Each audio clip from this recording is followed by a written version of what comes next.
Good afternoon. Today is Friday, September 28th, 2007. This is Brian Shannon speaking from Alpha Trends, and the market has closed. We saw a little bit of a pullback here today. The S&P 500 was down 52 cents, or just about a third of a percent.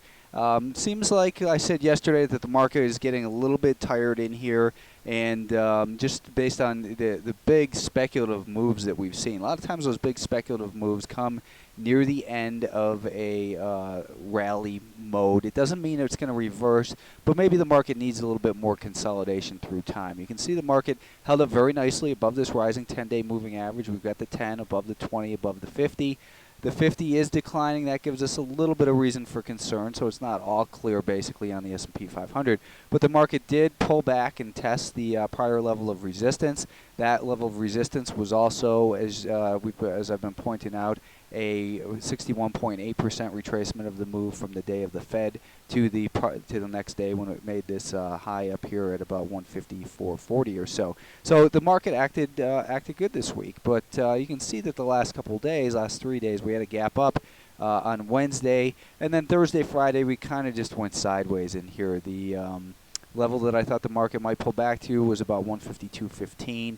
And that's about where we did see the market come down to, maybe a little bit lower than that down here right next to 152. But it is holding above this 5-day moving average. Basically, short-term trend, it looks neutral to me. There's just nothing going on in here. It's going to really have to break out above 153.20 or so, or on the support level that I think would be, that if it were broken would be reason for concern, would be 151.65. So breaking below this level in here, if that were to happen next week, it could lead to a bigger sell-off.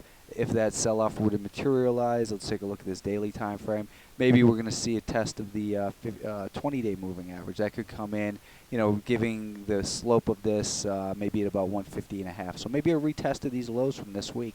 It's possible for next week. But it's also possible the market can clear that 153.10 level and continue to rally. We're going to start seeing a lot more earnings reports, so it will be more of a stock picker's market, and you've got to be aware of when the companies that you're trading do report earnings. That way you're sure to not get blindsided by a report you didn't know was coming.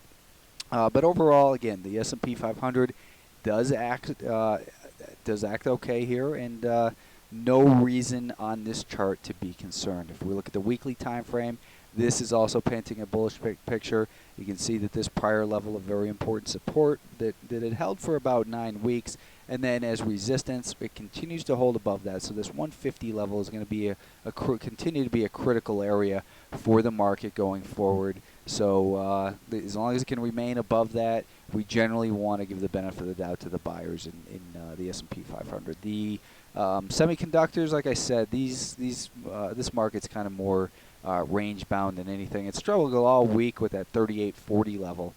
For whatever reason, that seems to be an important area for this market. It closed below it today. Today we saw heavy volume in here too. I'm not sure what to make of that, but big volume without further upside equals distribution. So we have to be aware that the 5-day moving average is now declining, but I don't think you really need to be concerned so much about it unless it breaks below this level. But breaking below 37.90, that would be a reason, I think, to get more defensive on the semiconductors, and perhaps then we're going to see a move down towards 37. But for now, that 37.90 to 39 bucks a share, that's basically the range of these semiconductors, and there's really not much happening in between there unless you're trading on a very short term. You can see here late in the day it tried to recover up above that VWAP. It wasn't able to do that, so it did sell off again into the close. The IWM continues to flirt with this 200-day moving average. It looked like we had a successful test of it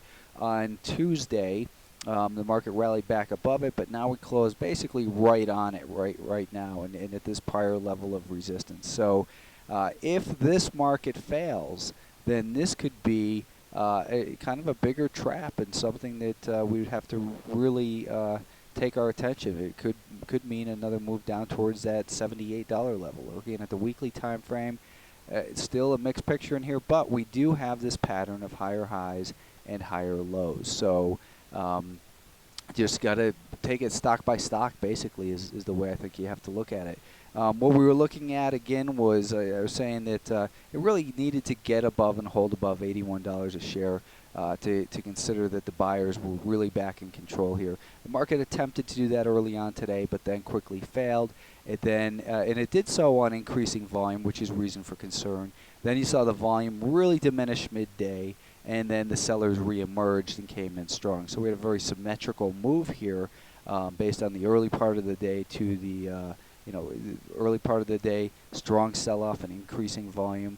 Then we saw a counter-trend rally, and then a sell-off again on increasing volume. And the increasing volume here during the course of the day, and basically the real lack of any participation in here during the middle of the day, it really shows how aggressive these sellers were in the IWM today. So reason for concern for sure in here on the IWM, and looking at this 10-minute time frame, it's come down to a level that is important, the 79.90 level breaking below there.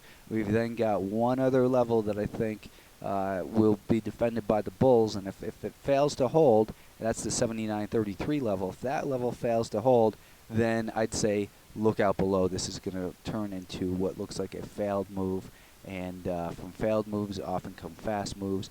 That level again is the 61.8% retracement as well of the move from the Federal Reserve a week ago Tuesday, when the market rallied strong from there up to this level last Wednesday, and then it's pulled back 61.8% retracement this week. Looked like the buyers were back in control, but now we've got lower highs and lower lows on this time frame. So let's clean up this whole mess and see that we've got a declining 5-day moving average. We've got a declining 50-day moving average. There's a lot of reason for concern on the mid-cap stocks, but we're still at this basically this line in the sand. So I would say don't get aggressive in either direction until we have some real resolution of that when it comes to these Russell 2000 stocks. The NASDAQ 100, again, this, I keep saying it, but it's almost trading in a world of its own. And if you look at, stocks like Google, RIM, Apple, those are the ones that are moving this market, and I think it's a very narrow-based rally. It's also a rally that's occurring on diminishing volume. Those are reasons to be concerned. They're not reasons to sell short.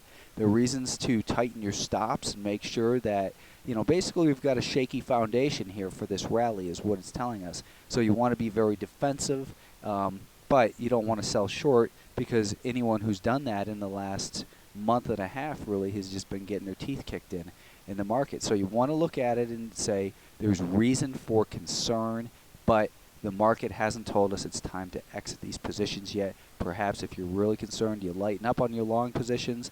We were looking for a move back to about 51.10.